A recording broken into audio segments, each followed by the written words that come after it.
What's up, and welcome back to another podcast. This is Josh Cannon, and we are about to chop it up. So today I have a guest on with me today, the GOAT himself, Mr. Sean, based out of Maryland. So I'm going to go ahead and let him introduce himself and tell you a little bit about himself as a photographer. My guy, what's up? What's going on? Yeah, man. A pleasure to have you on the podcast. Thank you for having me. Appreciate it. Of course. So I'm Sean, known as Shot by Sean on IG. From the DMV area. DC born, but PG raised. And I'm still there right now. And I've been shooting for 10 years total, but 8 years for real. Those first 2 years, just kind of like me playing around and seeing what's what. But those 8 years is like, all right, I can probably that's do some stuff with this. The origin story. Everybody's got like their start. The couple years that they don't count, but they do count. I guess so, yeah. Yeah.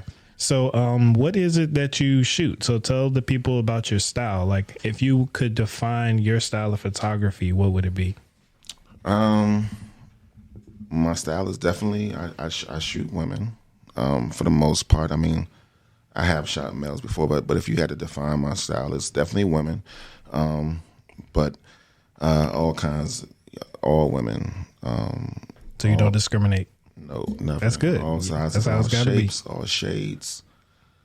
Ones with attitudes, one with no attitudes. It's all good. But yeah, I just shoot and I just try to create art with what I'm doing. That's what's up. Yeah, I definitely appreciate the fact that you said that you don't discriminate and you like shooting all types of women, because sometimes as photographers, we get a bad stigma of being biased with who we decide to shoot with. So even when you show that you have the variety on your page, people still say, oh, you only shoot the little skinny girls. You only shoot the black girls. You only shoot the curvy girls. But no, like if you look on your page, like it's a large variety of different type of women up there. Yeah, you just gotta look. That's the thing. Like, people will say that those same things you said, but I'm like, did you really look? Like, go back and look. Yeah, people don't look. People don't read. They definitely don't read the bio. See, but they don't look. Like, looking involves like an action. You really got to do it. Like, just seeing is like, you put something in front of your face, you see it. Right. If you're going to look, then you'll be like, oh, okay, wait a minute, I do see this. I see that too. So, yeah. Yeah. So tell us a little bit about what got you into photography. So like you said, you've been shooting for like what, a total of 10 years altogether. But like if we go back to the very beginning, what got you started with wanting to pursue photography? Well, if you go back to the very beginning, I was always into art. I could draw since I was little, and I was an art major in college. And so I had I always have that art background. I had some photography classes in college, in high school. But that was more like, manual photography, like the dark room and develop the film into the fixer and all the little different little the film days. I don't know nothing about that. Oh yeah, so yeah, I started with that, for class. So it was just like whatever to me. It wasn't really like, I didn't see myself like I'm gonna do this for real. So go from there to music, which took me on a path. I started doing music as far as like I had some artists that I would like manage. And it got time to where they want to do some videos. And so I was like, all right, let's see about doing a video. Check some people out. Prices was crazy. I'm like, oh, man, I can't afford this. We just starting out. And I was like, maybe I could shoot a video. I'm kind of like, artistic. I can probably do it. So let me get a camera. So I got like a little cheap little Kodak video camera. Started with that. And so I was doing videos, but they wasn't really good enough for me per se. And so I was like, all right, let me upgrade my camera. Upgrade to like a Canon T3i, which was better than what I had before. And so I was doing videos with that, and then I was like, wait a minute, this is a camera. I can actually take pictures with this. Let me see what I can do with that. So I started doing that, taking pictures, and then got engaged. And then my fiance at the time, we're looking for like wedding photographers, and she was just like, yo, they charging a lot. She was like, don't you have a camera too? And I was like, yeah. She was like, you can't be in the wedding and take the pictures. Well, she wasn't. No, it wasn't for our wedding, but she was just thinking like, yo, you have a camera. Right. Like, won't you think about doing wedding photography? Because look at what they charge, and you can like be making some nice little, side joints. So I started doing that, and I actually got into it. And so I kind of started actually with wedding photography for like about a couple of years. More Kind of power like to you. those 2 years I said don't really count. Yeah. That was kind of like me doing a few little weddings here and there, and it was cool, but it was stressful. And I was, I know. yeah. I know. I got the experience of doing weddings. I'll do them here and there, but more power to the people that can make a full career out of doing wedding photography. Oh yeah, that wasn't me. So like I was like, let me just focus on like one person at a time. So I kind of like went from the weddings to like portraits, and then the rest is just history. It just kind of took off from there. Okay. I think we all have a good origin story, and I think a lot of successful photographers, they can account their success to the fact that they are multi-talented in different avenues of art. So like the fact that you draw and do photography, that's another way to amplify how you're able to express yourself. Like me, I do music and photography. I can't draw worth a damn. Like I can draw sticks, like stick figures, but that's as much as you're gonna get from me. That's it. I do music as well too. So like, I mean, I play drums at church. I could sing a little here and there. So like that's still kind of like, I don't, maybe subconsciously, I know that kind of helps out at some point. I can't really pinpoint like, oh yeah, this is where the music is coming in. But I know some kind of way it's like, I don't know, maybe the rhythm I'm shooting it, I don't know. But somewhere, I know music is it tied all in flows somewhere. together. Yeah, for sure. Or like, I had a guest on last week, Mac. She's a model for me, but she also draws. So like how she draws helps her to express her posing, which is really cool. So like music ties in, painting, whatever you do artistically, I encourage people to always like, try to look at another genre of art other than just photography. Yeah.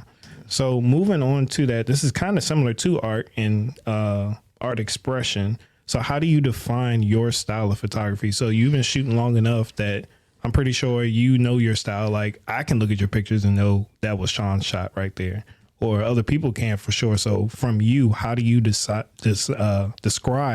your style of photography? That's funny because like that's what I really be struggling. It's like a personal struggle. Like I think now I'm starting to like find something, but I never really thought I really had a style. Like I thought that was the thing. Like people say like, I can find your shot out of other shots. But me, I would look at it and I don't see it. And so I would be trying to figure out what I want to do. Like, I would try to find a style. Now recently I kind of like have this little like style that I do with editing. I'll kind of like draw. I kind of infuse more of my drawing into it, where I kind of like draw when I'm like after I edit the picture like normally. Yeah. And then I would like kind of draw over and add some stuff to it, like some little like blurs or whatever like that.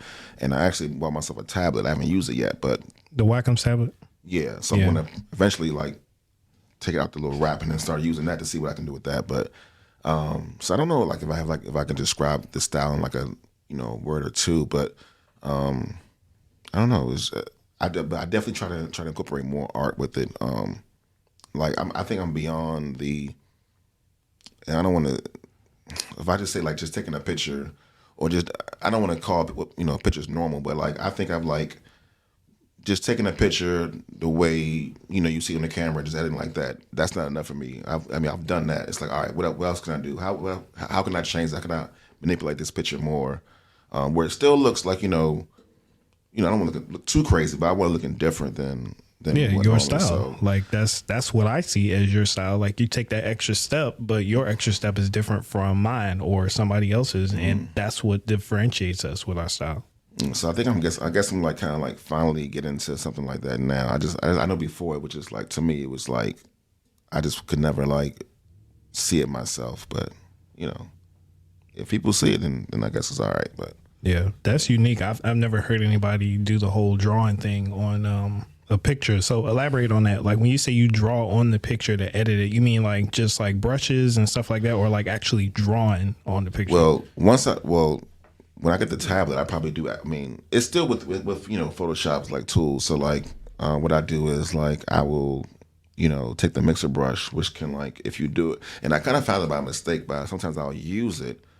And I may use it too much, and it may like push like the color or push like the image off a little bit. And before it'd be a mistake. I'd be like, "Ooh, my bad." So I'll undo. But now I'm like, wait a minute, let me mess around with that some more. So I kind of like use that to kind of like push. Like if someone was like, if their hair is flowing one way or flowing a certain way, I'll just push it more. So it's like kind of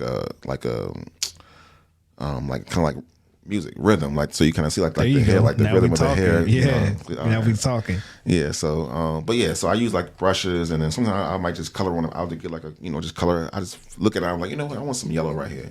Get yellow paint, a yellow brush. Just do some yellow in there, and see what that does. It's never like a plan from the beginning. Like it'll develop like mid edit. I'll be like, all right, I need some pink somewhere in here. Boom. Or I need some movement here. Boom. It just kind of develop. Or some I just leave the way it is. Some don't. I don't try to force it on every picture. Yeah. I do it on most of them, but still, someone just like, all right, I like it like this. I'll just leave it here. And then sometimes I'll do it. I won't do it. I'll send it to somebody, and they're like, "Where your new edit style?" Yeah, I'm like, "Oh, you want thing. that?" It was like, "Yeah." I'm like, "Oh, okay, all right." So I'll bring it back and I'll do it too. Yeah. That's how people are with me. You already know what my thing is, smoke, man. Like people are like, are you gonna do the smoke thing in your shot? Like literally people are like looking for it. And that's I guess my style, my look. I shoot more dark and moody and contrasty. Yeah. And I think that's what stands out. And your work definitely stands out.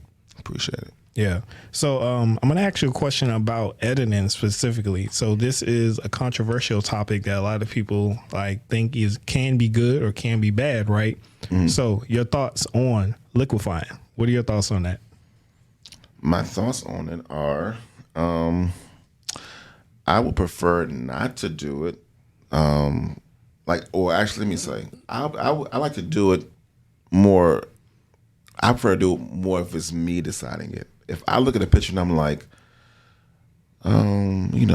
if I see like an image, and it depends on the model too. If I know the model like is super like, no, this is me. Don't touch me. Leave me the way it is. Boom. If it's someone who I know is like, they're like, oh, I wish I was a little bit, and I can give them, and I'll give them like a little. When they say a little bit, that's I don't go past. I might give them like a little boop boop or whatever. That's what I say. You gotta make it subtle, man. I might do like a little like boop, like maybe like a little the little waist like boop, or like a little bit of a hip boop, but just like that. I don't like because I tell you before when I first started, like this one girl gave me like she sent me like a diagram. With diagram for where to liquefy? With drawings like arrows that say this part in, this part out. I've never seen that before. And it felt like I was like, it felt like homework assignment. And I wasn't doing art. It was like, okay, I'm looking at her diagram like, okay, she said this right here. Okay, let me see. I was like, wait, this doesn't feel like, it's not even fun to me. So. Yeah, we're not plastic surgeons. Like, if you want to look like that in your shot, then, make sure that you come prepared. Or if you want me to do all that, you might have to pay a little extra. True. If you want a little extra, you have to pay a little extra. Yeah, I like that. I like that for sure. But yeah, man, I think I don't see anything wrong with it. I see if like you were saying, a model might be posed a little bit different where like their leg may be angled differently that that they have that curve there or that shape, but just because of how they're positioned, you might, like you said, boop. Yeah, it's just a little boop boop. That's it. Yeah, that's it. Nothing too much. So I want to ask you, so far with your photography, you've been doing it for a little minute. Are you still finding different ways to educate yourself, or are you pretty set with what it is that you've accomplished so far? Never. That's my thing. Like I'm never satisfied. I'm always trying to do something new or get better. Like my mind is like, I have this 6 month type of like feeling of satisfaction. Like I'll get somewhere, I'm like, all right.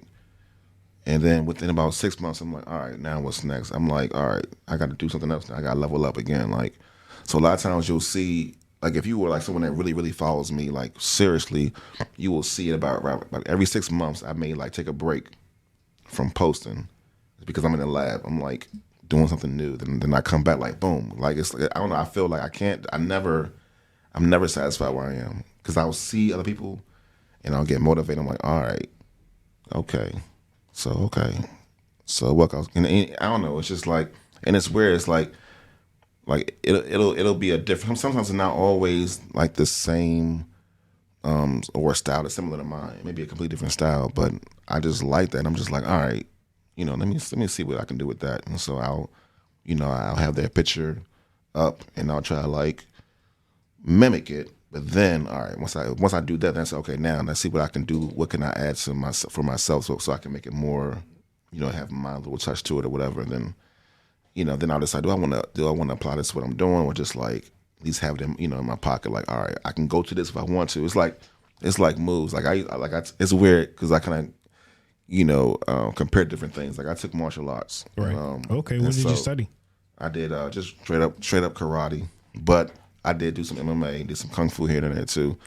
But my thing was I wanted to learn like a whole bunch of different styles, so I could just have them in my pocket, so I could be like, oh, you want. Okay, let me see.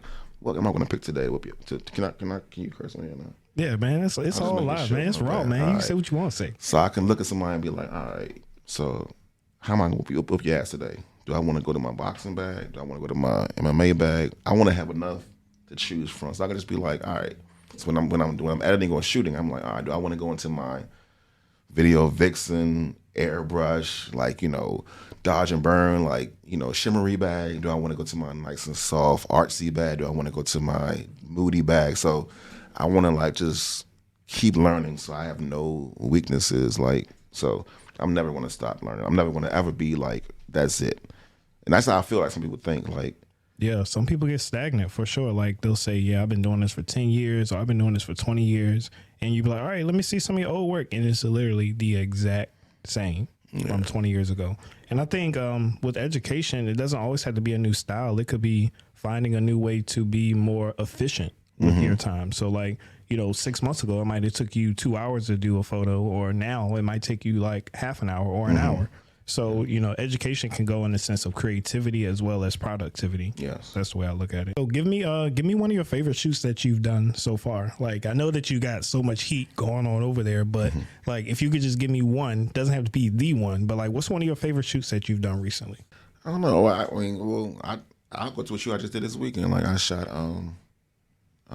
AJ or Annette, as you call her. But yeah. Shout out to AJ. She's dope. Yeah. It was just a dope vibe. I mean, I sent her some vibes, that she liked. And so it was real easy. I like when the shoot is just flows. It's like no type of like drama. Yeah, no drama. You both are creative. It's not, I don't got to show you anything. Not that I don't mind. I'm a teacher, so I don't mind showing you stuff. But it's like, when we could just vibe, it's just like the energy is like, well, she might know what I want without me having to tell her, and so that was dope. And then like the spot we were at was cool, and we were able to kind of like it had this big plant there. I was able to kind of like pull into the shot and create some shadows. So it was just I peeped that. I saw that on the page. And that wasn't my plan at first. I wanted the plant there. I was going to use the plant in the shot, but then when I started moving towards the backdrop, I saw the shadows, and I was like, wait a minute, I'm gonna leave it right here and just use these shadows. And she was like, oh, that's dope. And so we just kind of like vibe with that. So I'm anxious to see how that turns out. Anytime I do video, I always try to add some video quality to at least, maybe not every shoot, but most of them. I don't know. For some reason, like I'll just kind of see like I'm shooting. I'm like, this looks like a story or something like that. So I'm like, let me do some video real quick. So then sometimes it's planned. Sometimes it's just like, sometimes I don't plan. I just see the shot, see the way she's moving. I'm just like, oh, okay, we got to do a video for real quick. It could be like 30 seconds. So like, so if I want to do a video mid shoot, like without even planning it, then the vibe is going well, or something happened where it's like, all right, this is going to be dope. So. Yeah, capturing it in a different way, like, with Instagram leaning more towards video, it definitely helps with your engagement and your page and stuff. But like you said, capturing stuff in the moment beyond just a picture. And what you started doing with that inspired me to do more video, because that's how I actually got started. I did video before I did photography. Okay. So I was doing a lot of fitness videos and fitness promos and stuff like that. So I have that background. And then like when I saw you doing it more, I was like, oh, okay, let me start doing this. And I like doing it past just doing like a simple reel, like actually making like little visuals and stuff. Yeah. So let's lean in and talk about this whole model photographer relationship a little bit more. Who do you decide who you collab with and who you charge with? Like, if like, let's say 5 models approach you, say, hey, Sean, I'm DMing you because I really like your work. Let's work together. And you're looking at their page. Like, how do you decide which ones that you're going to do a collab with, for like a creative project for you or the both of you? And how do you decide which ones you're just straight up like, yeah, you're going to have to pay? decision usually comes by the initial contact. So like, if a model hits me up wanting to shoot, then I would at least hope that she's expecting to at least that she may have to pay. She doesn't have to just, assume that she's going to pay, but it shouldn't be a surprise if I say, well, these are my rates. It shouldn't be a surprise because you're reaching out to me. It's like you going to a store. You don't go to a store thinking that you're going to leave with something for free. Yeah. You go into a store, so in your mind, like, I'm going to have to pay for something. Like, if you get something free, hey, it was a bonus day or whatever. It was a great day. But your mindset should be at least that expect that you may have to pay something eventually, So if I just really love your look, sometimes it don't even matter. If I love your look and I think that, what I could do with how you look, would benefit my page, would help my page out. Well, not even help it out, but just look good on my page. Then I'm up to doing a collab because it's more about the art thing. Like if we didn't get paid for this, I still would do it. Yeah, facts. So I feel the same way.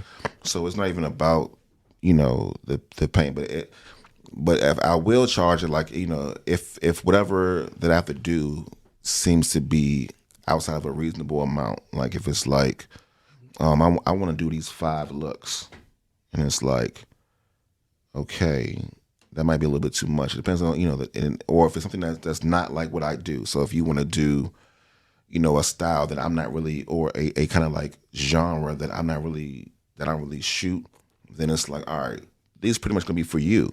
So I can't really benefit. I mean, I'll get credit for them, but it's like I want to share it as well. So if I can't really share it, or I don't want to say if I can't, but if it doesn't really fit what I shoot, then I may say, hey, do you mind, throwing me a little something, just a little, it might not be like a full like regular booking, but something to say thank you for. Yeah, the show like providing they actually appreciate it, and like you said, I want to point out how you said something that you can or can't use, like with our social media page being the main way that we get engagement and inquiries and stuff like that. If you have a consistent flow and a look going, and let's say somebody wants to shoot cosplay and you don't have any cosplay on your page at all, and then all of a sudden they say, hey, I want to do 5 looks with cosplay. That's not going to benefit me. Like you said, the model is the only one that's going to benefit from that. And I feel like when in those situations, it's no longer a collab. It's just a free shoot. So as long as we're both benefiting from what we're doing, then, I really don't mind. And like, 'cause, and plus like, like plus a lot of times, like you'll have models who will buy their clothes, they'll pay for their hair, they'll pay for their makeup. But then there's an issue if you say, well, you want to charge for the shoot. It's like, so you're going to pay for all that, and then, but my shoot is free. It's like, so if you add that and plus the genre or style that you don't do, it's just like, then I'm not really doing anything. It's like, what are we doing? Like, so, right. But usually I don't really encounter that. I mean, I've most of the time, all my encounters or engagements have been, they kind of understand that type of vibe. Like, it's not like, or if they do, they don't tell me. I mean, maybe they'll be like, oh, okay, then they curse me out somewhere else. But right, I haven't always received behind closed doors. Yeah, I haven't received like the, too much of the other drama, like you said earlier. So yeah, but I feel like that's for models up front. Yes, they're paying a decent amount for hair, makeup, clothes, and stuff like that if the photographer's not providing it. But we're paying a lot on the back end too, so it's an even trade-off. Like, we are paying thousands of dollars for our camera, for our lights, for our equipment. If you got a studio, paying for the studio.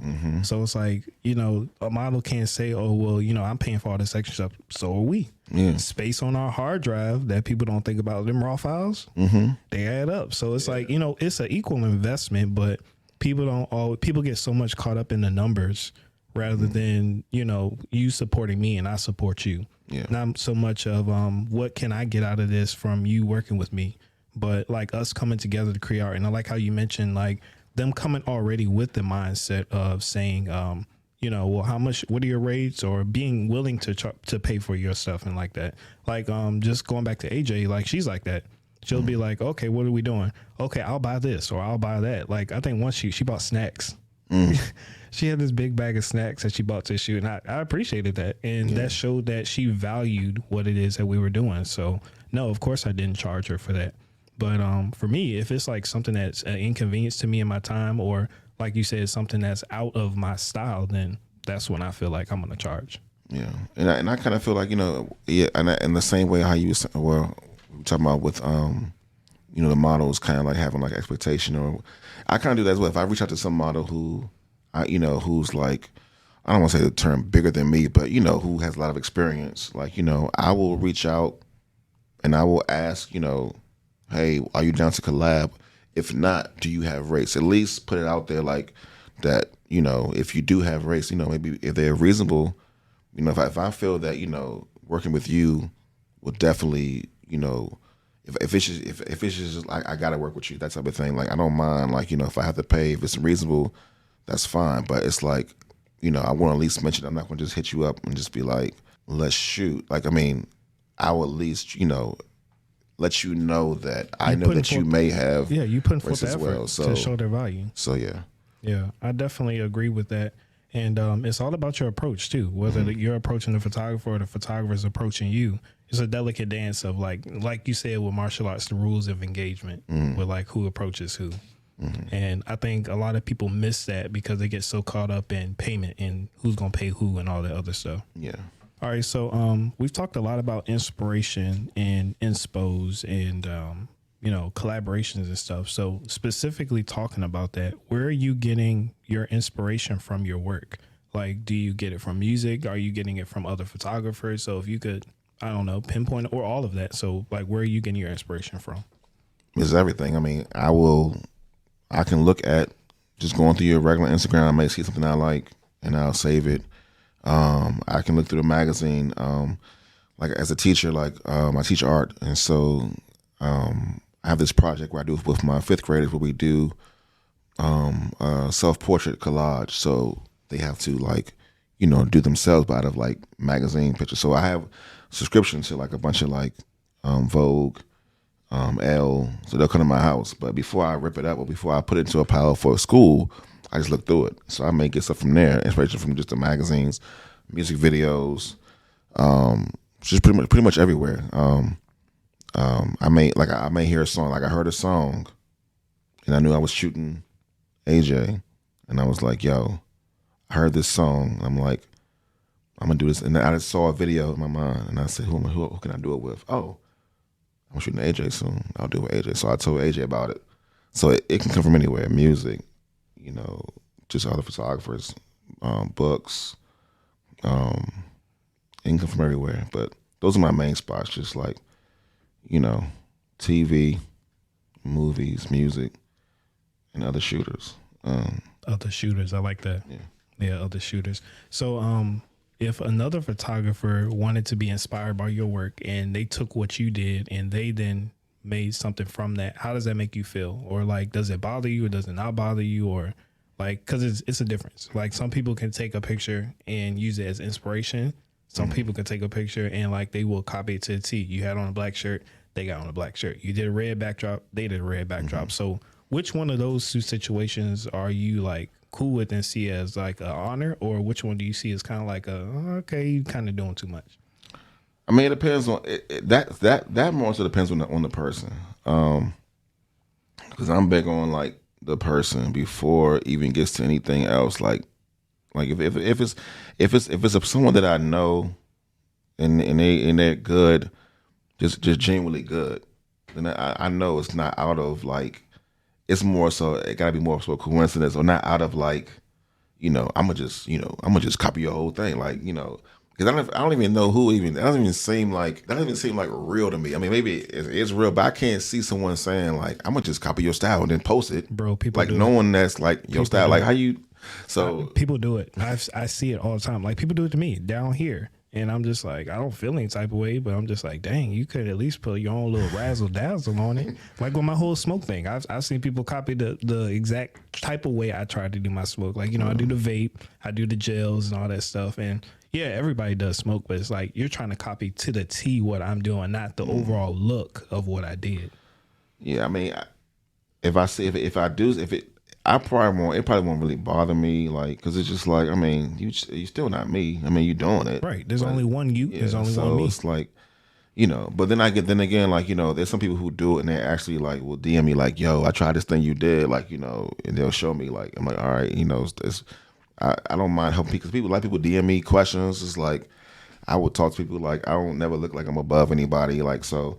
And people they'll be like, yo, thanks for talking to me and answer me. It's like 'cause some people you'll ask stuff, they don't say nothing, they don't respond. But I'm like, yeah, because I was somewhere trying to get to, because and that goes back to the first thing I was saying about, or not the first thing, but I said earlier about I'm never satisfied where I am. So I know I'm going somewhere else. So you still got to catch. How you gonna catch me if I'm with you trying to get to where I am? But by the time you get here, I'm gonna be somewhere else. We're already gone, baby. So like, I mean, you can do that, but what I'm saying, I'm gonna be somewhere else. So it's all good. And when sometimes I'll do that, like I will like tag someone. I will be like, hey, like there's a shot that I did. I think like last year in the spring. It was a shot that I saw a photographer do, and I'm like, yo. And when I posted, I put in the caption like inspirations from, and I tagged a photographer, like that's what's up. Just in case they see it, it's like, look, I want you to see it, number one, but then and that way everybody know I'm not trying to copy. Or I mean, I'm not trying to like act like I did it, like I created it. Like it says inspired by, boom. So, I don't mind, giving flowers. And that's good, man. Like tagging the photographer that you got inspo from, like, especially if it's very similar to something that they did. I don't think a lot of people do that enough, rather. But I think when you look at photography or art in general, the art for me is like stealing something and then making it your own. Not in the sense of a malicious, like, oh, I'm about to steal your whole look. I'm about to steal your style. But taking a little piece from it. So maybe not stealing, but taking a little piece here, taking a little piece there. That's how we develop our style, because before you can get a style, you got to imitate. And then after you imitate, you create. Yeah. So I think that's a big thing. And it's just all about switching up your thought process around the whole thing. One question. What's the best thing about photography for you? If you could break it down, keep it short, sweet, and to the point, what's the best thing that is about photography?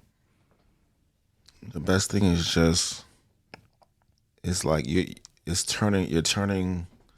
If I could make it to like a little cool tagline, it's probably it ain't cool. It probably just be cheesy, but it's just like taking what's real and making it art. If I could even, I mean, I don't know, because you can see like the art in something. Like you could have someone just sit in a chair and you look at me like, okay.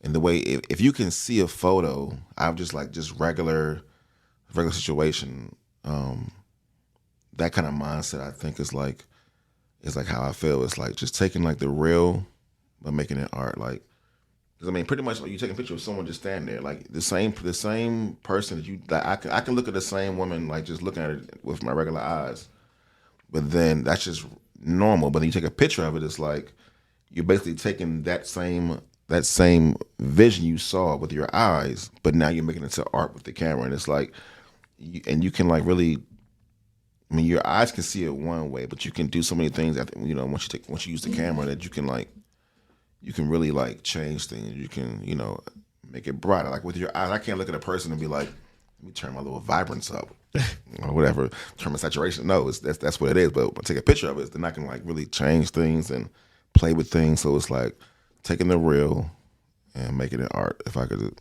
use that as like a little cheesy line. I like that, man. It's not cheesy. That's the way you look at it. So, I mean, if that's your vibe, that's your vibe. And I think that's a good point that we should all try to get to with our photography. Make what you see match what's coming out of the camera or coming out of the computer after you edit it, touch it up. Because, like, how you see something, that's what makes your look different and your unique style. Yeah. So let's keep on moving. I wanted to ask you and get your viewpoint on it with social media having a large influence on what's going on with our photography, our businesses, our art in general. Where do you see the future of photography in a business standpoint? Like, do you see it as something that's going to continue to get better, or do you see photography kind of making a shift? Because, like, if you look at Instagram, for example, what are they prioritizing now? Video, not pictures. So where do you see the future of photography? I think And I feel bad. I kind of look at photography as how I look at music, and how like music, you have those like back in the day, and you say that like back in the 90s and 2000 early 2000s was like, yo, those were the years, like. And then slowly but surely, I mean, of course you have those certain people or certain instances where, it's great, but ever since then it's been kind of getting watered down, and it's like everything sounds the same. It's not like a lot of innovation, and I kind of don't want photography to do that, like where, you know, you just get people who don't really, put the effort into the craft to do it, and then it's just kind of like everything just kind of gets watered down. But I think that I would like for it to continue. I don't know if Instagram is going to be that spot, because like Instagram is going in a different way. But my thing would be if there was a site or some kind of like social media thing where you could do pictures, and you could do it, but you could like post, like the way Instagram has that grid set up. It's just pretty much like just blocks. That's it, and it's a certain type of like cropping. You have to have it within like 4x5 or a square. Like certain things that are like super long, like vertically, you have to crop a certain way. So I wish it was like a site where you could like post it how you want it, right? Exactly how you shot it, or at least when you like click on it, then it expands to how you want it. Not we have to keep cropping it, because I gotta keep like expanding backgrounds, like make it fit, and then it's just so if it was catered more towards the artist aspect, that'll work. But yeah, I think it's going. I think it's more so that I think it's more so they want the clicks. They want more. They want more, and not necessarily better. It's like we want more people. We want more clicks. We want more, eyes on us. We want more attention, and so they're doing things to get that instead of just like taking what they have and just. I think if they make it better, you'll get more as well. But it's like they're focused on like the quantity of it and not the quality. So, I can't tell you where it's going, but hopefully it doesn't affect it too much, because I don't want to lose the art, behind it. Because I see myself sometimes like where I'm taking pictures. And my mind is like, okay, how's it going to look on Instagram? Which is like, that should be the furthest thing. Yeah, man, I feel literally the exact same way. I feel like to stay relevant right now as a photographer, you have to keep in mind social media, Instagram, TikTok, Twitter, whatever it is that you're using. But they don't cater to us as creatives. Like you said, they cater to clicks. They cater to influencers. And influencers aren't always artists, and I see us as artists. And, it shouldn't be to the point where you have to work it into your brain process. All right, let me make sure I got enough room, because I know I'm going to crop it 4x5, 8x10. All right, let me back up, because like you shoot it true to the image, like what you see. Yeah. Then you always going to be short, because it's always going to have to be cropped. Yeah. Or either you can put it up there, and then that's when you get people to put the little borders up. And I hate borders. Yeah, I don't like it. I tried it before, and I was like, all right. Then I'm like, no, this is dumb. It's dumb. I mean, in some people it works. Like if that's your look that you do with every single picture. Yeah. But at the same time, I feel like that still takes away from your creativity, because that's one extra step that now we got to add into our workflow just to be able to post it on social media. But that's cool, man. I'm definitely right there with you with how I see photography progressing into the future. And like you said, I hope that it doesn't get to the point where if you don't want to, you don't have to be a videographer and a photographer. Like if I want to be a photographer, I should be able to just be a photographer. Yeah. Or if I want to be a videographer, I can just be a videographer, or do both, or do all types of art, But I don't feel like it should always have to be to the point where you have to do everything in order to be successful. Yeah. So I don't know. That's just my input on it, but that's how I feel. So let's get into some education stuff, because we're both educators. I teach music, you teach art. It's about the same thing. So let's give some advice to any new photographers that are listening to the podcast, or upcoming photographers. So what's a piece of advice that you could give to improving just your overall photography? My thing would be to find out like how you said earlier about like, you said like you kind of imitate and then you create. So my thing is like, look, where do you, if you come, do you see where you want to go? Like, do you see like what type of like shots do you see yourself making, creating? So, you know, I would tell someone to like find those pictures or that one picture or those pictures, save them, keep them somewhere in a folder or print them out so you can see them, and then like that's your goal, that's your end game, and then you want to do what it takes to get there. It's like you have to work on your craft. Same like if you play in sports, you know you wanna be as good as Jordan. You gonna have to work. You gotta put in the work, and so find some inspiration, save those, and work at it. Like I think experience is the best teacher. Like going out and trying it. When I first started, like there was a studio.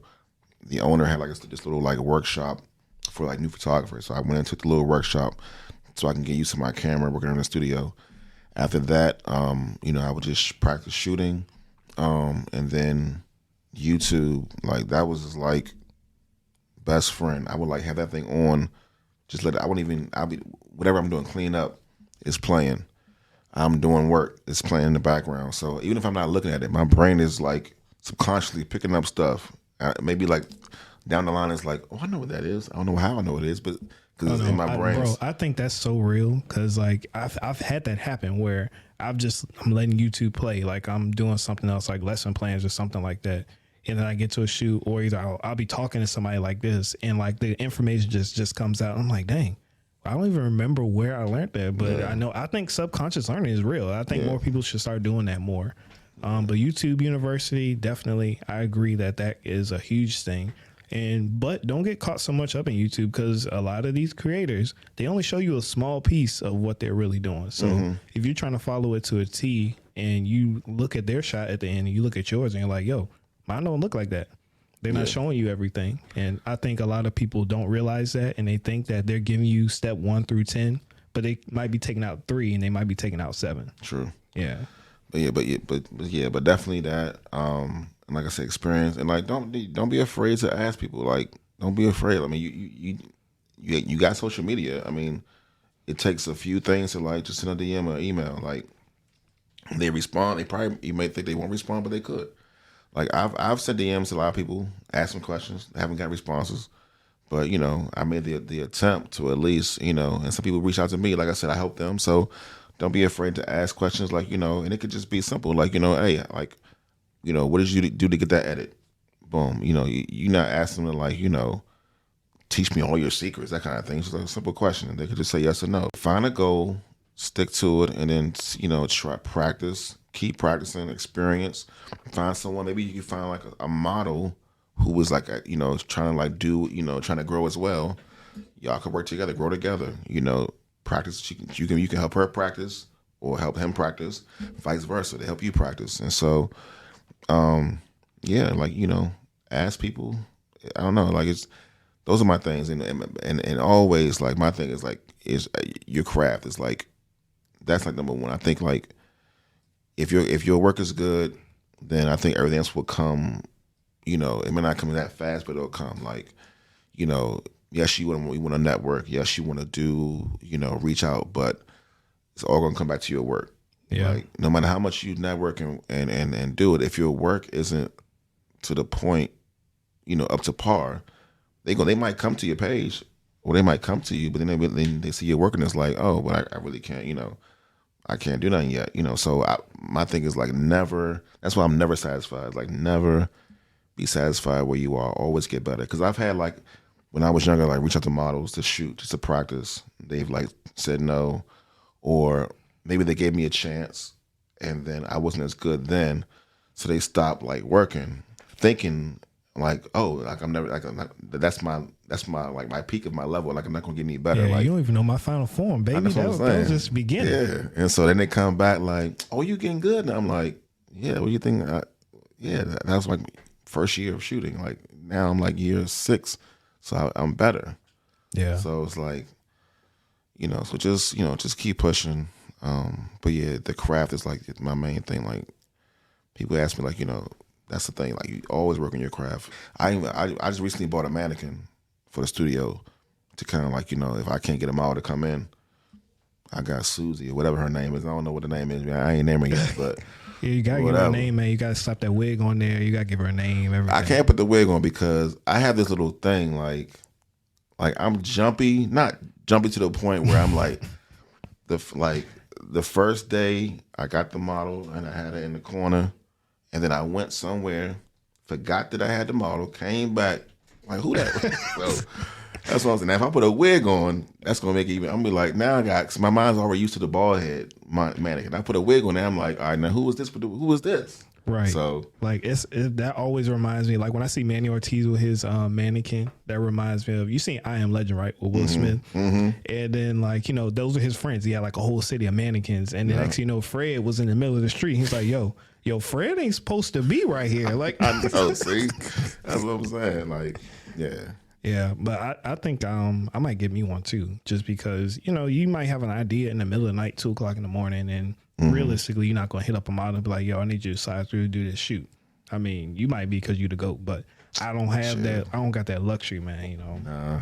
Another education question that came to mind: we all can agree that there's a certain thing that makes a photo a good photo.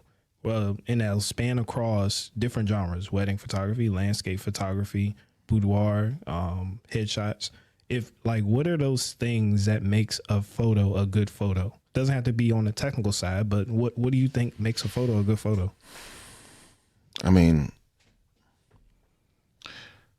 I think because everyone has their own their own opinion. So Right. I can't speak for everyone, but for me, the first thing is the lighting. Like you gotta have the lighting, because you gotta be able to see.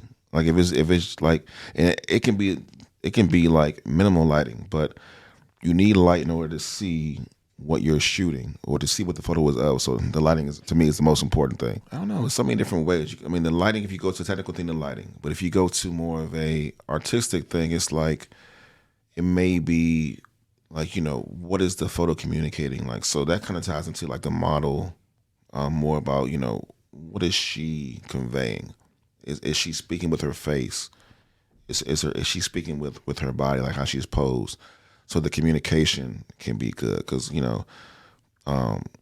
may, like I said, like technical bit might be the lighting, but you may like just see a pose or see like a position, the way the model is laying or posing. It's just like that just speaks to you like, whoa, the lighting, whatever. But that pose is hit. That pose makes me stop at this picture. So the communication between like the model and the viewer or whatever this picture is in the viewer. If you want to get more technical, then composition is good too. The way where you place certain things in the shot. A lot of times, like when I teach drawing, I teach my students like don't always put everything right smack in the middle. Yeah. But then sometimes smack in the middle is good. But try to make things like a little bit off to a little bit. Just so it just gives it a little bit more movement, even though it's not moving. But things that are right in the center of the scene really just stationary, just like. So or you can't. This is not video. Yeah, I just kind of I did like a little frozen position just now. Yeah, that little moment of silence was like me just stopping. Yeah, so y'all missed the face. That's not movement yet. But nah, like so, where you put the subject. But it's so many things. Like I said, so many eyes because it's different eyes. Like I will like a picture. Or I'll do the shoot, and I'm like, all right, yeah, this is dope. This is dope. This is dope. I can't wait. And then I get to the model will send me the one she want. I'm like, what? Bro, that She always like happens. this? Yeah, that's how it always This happens. one? They always like the ones that we don't like, and it's like you as the professional photographer, like I know this ain't that much, but I mean, it may have some emotional attachment to her that we may not pick up on. That's what I'm saying. That's what I'm saying. Everyone's eye is different. Like. So that's what I'm saying. I can say like lighting makes a good photo, but you might not give a fuck about lighting. Yeah. You may like colors. You may like the like I said, the position. So it's so many things. But for me, I'm gonna look at lighting and I'm gonna look at like communication, like because like I said, I want to speak. Like it should say something to you. My photos should say something. It don't gotta be a whole sentence. It don't gotta be a paragraph. It could be just one word. Bam, whatever. I don't care. But I want to speak something, when you see a picture that I've taken. So, so I kind of look at pictures if I go through and I stop. If I stop on something, it's because it said something to me. It said something. The light said something, or the colors. I don't know, but I kind of look for like communication. Whatever, like for me, when I think about a good picture, it's something that makes me stop, not just scroll or double tap, but like literally stop and look and take it all in of what it is that I'm seeing. If you could break it down to the basics, like how you get to that point of creating good photos, understanding the fundamentals, like understanding the basics. Like I did a podcast episode on the exposure triangle, and that's just the surface, like exposure triangle composition, all that stuff. But what makes your work good is where you can learn those things and then break them and then do something, but it still has to be good. Yeah. But like you can't break the rules and then next thing you know, you cranking your shutter speed all the way up or cranking it all the way down. You got a blurry picture, but you meant for it to be in focus. Because how you got those artists like, yeah, I meant to do that. Yeah. You be like, yeah, all right, bro, whatever. You ain't mean to do that, but it's still a tough shot. But I think that's where it comes from. Like learning the basics, knowing when to break them, learn how to break them, and then put your own style into it. But I think that's some good information that any new photographer, anybody needing like that refresher, learning your lighting, learning your composition, knowing how to tell a story, learning the rules and when to break them. I think that's the basics of how to grow as a photographer. Yeah, that's it. Yeah. That is it. But I think we are at the end of the podcast episode, man. Like I've gone through everything I had that I wanted to talk about. And I definitely appreciate your time coming on and, it's just chopping it up like the show says, shot and chop. Yeah, no problem, man. Yeah, it's been you for having me. Yeah, it's been a long time coming. And this is like, the first time we actually like met in person. But like that's how social media has been so powerful. Because like, we in passing here and there, but like actually like sat down and chilled and chopped it up. So definitely appreciate you coming on the show, man. And we're going to go ahead and wrap this thing up. So let the people know where they can find you on social media, what social medias you have, and then we'll go ahead and get out this thing. All right. Once again, I'm Sean, Shot by Sean. So it's shot, the period, by, period, and Sean, SEAN, on Instagram. That's what I'm on the most. I mean, I do have Facebook, but that's just for family. I'm rarely on there. Twitter, every once in a while, but Instagram is where you find me. And my website is www.shotbyseandmv.com. And that's it. That's what's up. Yeah, check my boy out. He's dope. He's the GOAT of the DMV. So if you are up in that area, Maryland, DC area, please check him out. We keep taking care of things down here in the Richmond area, but, Sean's definitely holding it down up in Maryland. Oh, yeah, and the Island Boys. Like him and, I might have to get Trey up here soon, but, yeah, check out the Island. If you don't know what the Island is and you ain't been to the Island, you're missing out. Shutter Island Studios. Shutter Island Studios, baby. Shutter Island Studios. Right. But, yeah, y'all, we're going to go ahead and get up out of here. So thanks for listening to another episode. I'm going to catch you guys next time.